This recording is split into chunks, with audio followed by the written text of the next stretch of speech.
I think I was very lucky this time around in this course to have students from so diverse backgrounds, but also students who I think most of them were first generation Americans and with ancestry, either parents or grandparents from actually quite diverse parts of the world, from Mauritius, from India, from Latin America, and also in terms of ethnicity and religion, it was also quite a diverse set. There were students whose parents were Jewish, there was African American students, there were some from India, and they were basically struggling with these notions of who they are in terms of their identity, and can you be Mauritian but yet not speak the Mauritian Creole language? Can you be Indian and not speak Bhojpuri? Can you be Latino but not be fluent in Spanish?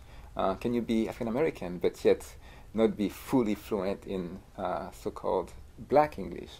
So those were questions that they themselves brought in that I think enriched the course because it became very personal in many ways. And I feel that through the semester, they themselves matured in the kinds of answers they were bringing to these questions, which were deeply personal. And in fact, once I discovered that they had such diverse backgrounds and that the questions were so personal in terms of who they were as individuals, in terms of identity, language, religion, ethnicity, then what I asked them to do as the very first exercise was to write what I call the linguistic biography. And I'm grateful that I got this hand from a dear friend and colleague, Professor Anne Charity Hudley, who teaches at UC Santa Barbara.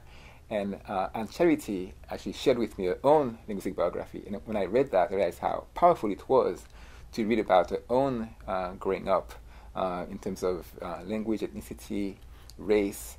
So I thought that I would ask students to do something similar. And that helped me throughout the semester to frame what kinds of questions we would answer throughout the course, which were very connected to the essence of the issue of language and identity.